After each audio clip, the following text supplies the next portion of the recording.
बात करने जा रहे हैं 3 फेज डेल्टा कनेक्शन की। कल हमने स्टडी किया था 3 फेज स्टार कनेक्शन, जिसकी वीडियो हम ऑलरेडी डाल चुके हैं, आप देख सकते हैं, ठीक है। और स्टार कनेक्शन में हमने क्या क्या पढ़ा था आपको पता ही है। दैट इज हमने स्टार कनेक्शन में लाइन करंट और फेज करंट में रिलेशन निकाला था, जो कि इक्वल आया था, IL = IPH आया था। एंड स्टार कनेक्शन में हमने निकाला था phase voltage and line voltage के बीच में रिलेशन। तो हमारे पास क्या आया था उसमें, लाइन वोल्टेज क्या आई थी, √3 टाइम्स फेज वोल्टेज। फिर हमने पावर कैलकुलेट किया, पावर कितना आया था 3 VPH IPH इन cos फाई। अगर हम बात करें लाइन की फॉर्म में तो उसमें आई थी √3 VL IL cos फाई। ये पावर कंजम्पशन हमारी आई थी इस केस में, स्टार के केस में। सेम चीजें हम डेल्टा में भी निकालेंगे, बट कनेक्शन हमारा स्टार की जगह क्या है, डेल्टा। तो हम डेल्टा कनेक्शन बना रहे हैं, जरा ध्यान दीजिए। फर्स्ट फेज, पहला फेज, दूसरा फेज, तीसरा फेज, 3 फेज है, ठीक है। तीनों फेज को हमने नाम दे दिया 1 इतना नहीं कर सकते 3। क्या नाम दे दिया 1 2 3। हमने मान लिया कि जो करंट है वो एंटी क्लॉकवाइज फ्लो कर रहा है। किस तरफ फ्लो कर रहा है, एंटी क्लॉकवाइज। किस तरफ फ्लो कर रहा है, एंटी क्लॉकवाइज। Anti clockwise. यह हमारी असम्पशन है, हमारी असम्पशन है। एक रेड वायर है, एक येलो वायर है और एक ब्लू वायर। ये 3 लाइंस है, ओके। तो डेल्टा कनेक्शन में कितनी तारें लगेंगी टोटल, 3। तो सबसे पहले हम बात करेंगे, ये करंट फ्लो कर रहा है 3 से 1 की तरफ, 3 से। तो यहाँ अगर वोल्टेज की बात करूँ, फेज वोल्टेज, कौन सी वोल्टेज, तो ये कौन सी होगी, E3। ये कौन सी होगी, 2 से 3 जा रहा है, E2 3। ये कौन सी होगी, E1। E फेज के बीच में कौन सी वोल्टेज होगी, फेज वोल्टेज। फेज लगा हुआ ना, ये दूसरा फेज लगा हुआ, ये तीसरा फेज लगा हुआ। यस, करंट कौन सा होगा, फेज करंट।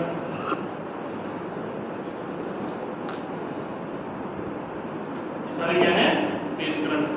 तो मैंने यहाँ लिख दिया I23 = I12 = I31। उनके जो मॉडुलस है, मैग्नीट्यूड है, वो सब बराबर किसके होंगे, फेज करंट के बैलेंस लोड इस पर एंड बैलेंस लोड। ये हम स्टडी कर रहे हैं टॉपिक इस पर, बैलेंस लोड पर। तो बैलेंस लोड पे सबका जो मैग्नीट्यूड है वो सब बराबर होता है। क्या होता है, सब बराबर। ऐसे ही E23 E12 E31 = E3। सारे फेज वोल्टेज भी बराबर होंगे, उनके मैग्नीट्यूड किसके इक्वल होंगे, EPH। अब लाइन वोल्टेज क्या होता है, ये लाइन करंट क्या होता है, जो लाइन में से फ्लो करे। लाइन क्या है, ये, ठीक है। तो वायर है वो क्या है, आपकी लाइन है, क्या है, it's a line. And this current is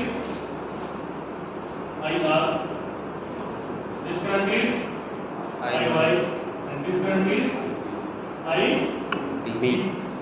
this is your line voltage, ERY. Voltage is always between 2 points, okay? Between 2 lines, between 2 lines. ये है हमारी EYB and ये है हमारी ERB। तो इसी तरह से हमने डिफाइन कर दिया ERB = ERY EYB। सारी क्या है, लाइन वोल्टेज। इन सबका जो मैग्नीट्यूड है वो क्या है, सभी का बराबर है, सभी का। ऐसे हमने करंट डिफाइन कर दिया, IR है, जो IY है और जो IB है, सभी लाइन करंट है।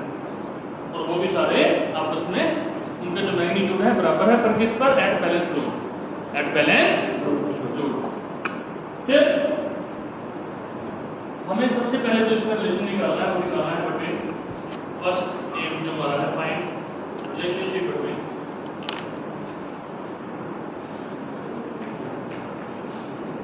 That is phase voltage and line voltage. Done.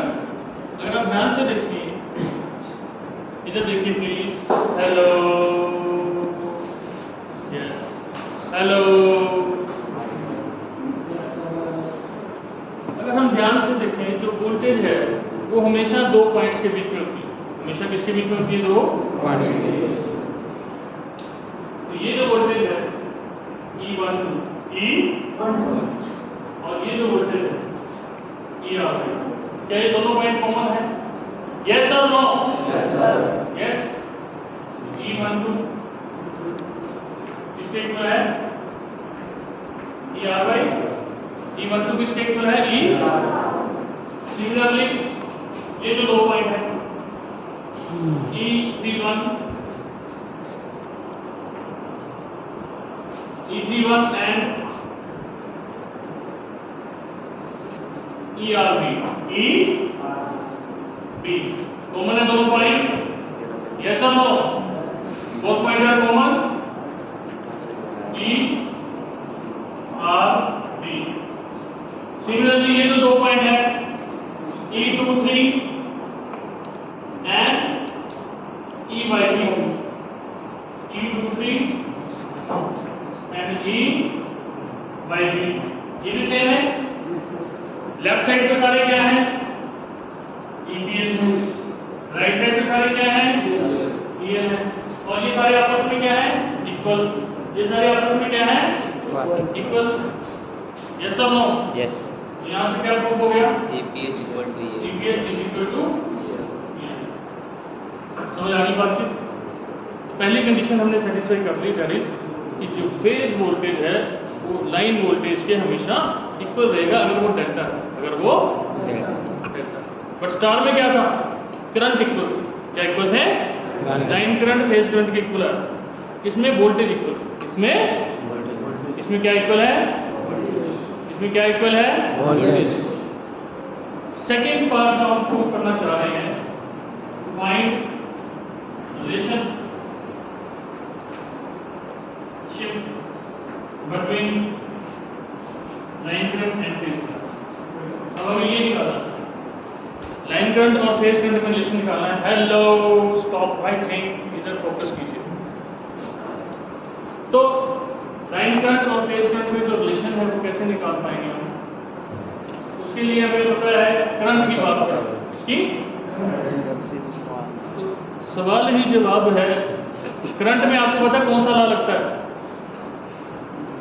Current में कौन सा लॉ लगता है? किरचॉफ करंट लॉ लगाना पड़ेगा। ठीक, तो अप्लाई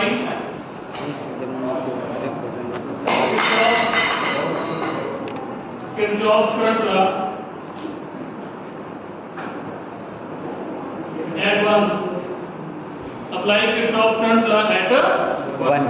किरचॉफ करंट लॉ क्या कहता है? Sum of incoming current is equal to sum of outgoing current. जो नहीं भी आए थे क्लास में, उनके लिए भी कोई ऐसा नहीं कि नई चीज होगी, सबको मालूम है। किरचॉफ करंट लॉ क्या है?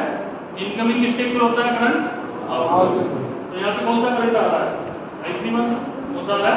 I31 दिख रहा है ना? I31। और कौन सा करंट आ रहा है? बाकी तो जा ही रही है। और कौन सा जा रहा है? IR। और ये क्या जा रहा है? I12 plus I1। यहाँ से IR क्या आ गया आपके पास? I31 minus I1। इसका मतलब मुझे अगर IR निकालना है जो कि लाइन करंट है, मुझे रिजल्टेंट निकालना पड़ेगा किसके बीच में? प्लस I31 और माइनस I12 के बीच में। प्लस I31 और माइनस I12 के बीच में मुझे रिलेशन निकालना पड़ेगा, रिजल्टेंट निकालना पड़ेगा। यस और नो? Yes sir. ठीक, अब रिजल्टेंट निकालने के लिए मुझे क्या करना पड़ेगा?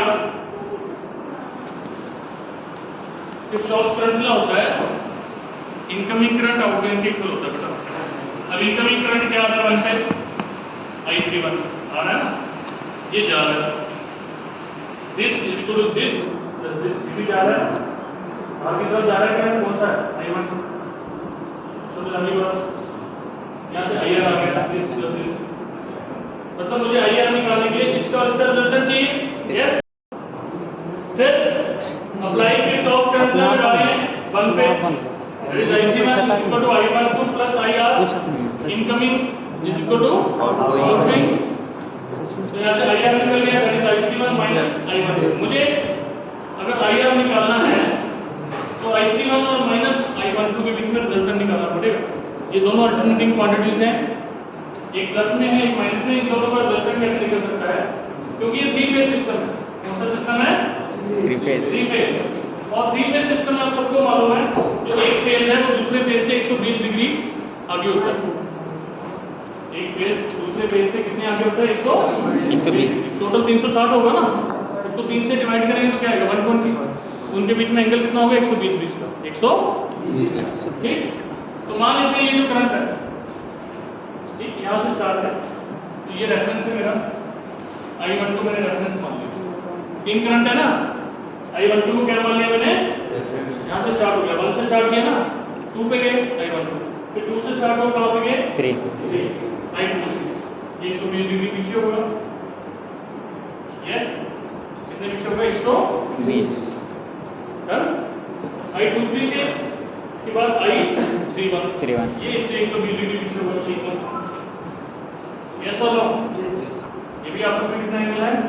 120। ये कितना है? 120। यस, ये तीनों केस मैंने ऐसे ड्रॉ कर दी। किसी को कोई डाउट? तीनों का बेटा आपस में एंगल 120 का, आपस में कितना एंगल? 120। तो ये आगे है, इससे 120 डिग्री पीछे ये है, उससे 120 डिग्री पीछे ये है।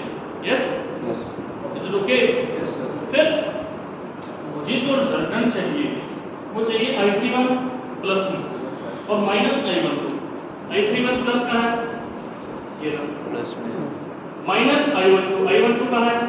प्लस में, ये प्लस है ना इधर, माइनस किधर होगा? इस तरफ, ठीक है ना? Yes sir. Minus I12, yes, दोनों का रिजल्टेंट चाहिए। यस, तो मैं इसको क्या करूँगा? पैरेलल मेथड प्राप्त करूँगा। कौन सा मेथड? और इसको कंप्लीट कर दिया, तो ये रिजल्टेंट आ गया। अब मेरा ये जो I31 और माइनस I12, ये एंगल कितना है? ये 120, ये टोटल कितना? 180। ये कितना बचा? 60। कितना बचा? 60। समझ गए ना बात से? तो ये दो अल्टरनेटिव क्वांटिटीज अगर मेरे पास है, एक I31 और एक माइनस I2, अगर उनके बीच में एंगल मालूम है मुझे, एंगल अगर उनके दोनों के बीच में मुझे मालूम है, तो मेरे पास रिजल्टेंट का फॉर्मूला है। देखिए इधर रिजल्टेंट होगा IR। क्या होगा रिजल्टेंट? IR। ठीक, तो IR का फॉर्मूला है मैग्नीट्यूड का। इसका फॉर्मूला मैग्नीट्यूड, जो भी वैल्यूज आई हैं आपकी एक ये, इसका मैग्नीट्यूड का स्क्वायर प्लस इसके मैग्नीट्यूड का स्क्वायर, नेगेटिव का स्क्वायर क्या हो जाएगा? प्लस ही हो जाएगा ना? यस, प्लस 2 टाइम पहली वैल्यू, दूसरी वैल्यू I12 मैग्नीट्यूड, फिर plus cos 60 into cos of the angle. Angle कितना है दोनों के बीच में? 60। cos ऑफ द एंगल, तो साइन ऑफ द एंगल, तो sine of the angle. cos 60 कितना होता है? 1/2। यहाँ वैल्यू पुट कर देंगे। IR कितना है? हमने लिखा था IR क्या है? I31 minus 9 current. I31 क्या है? Phase current.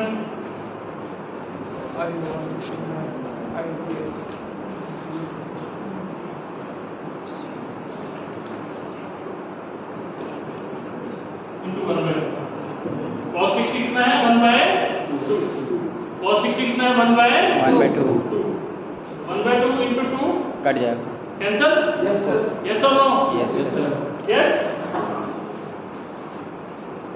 IL is equal to 3 IPH square. Yes, IPH square plus IPH square, 2 से 2 कट गया। यस, क्या बता? IPH into IPH square, IPH square. अब IL कितना आ गया? √3 IPH।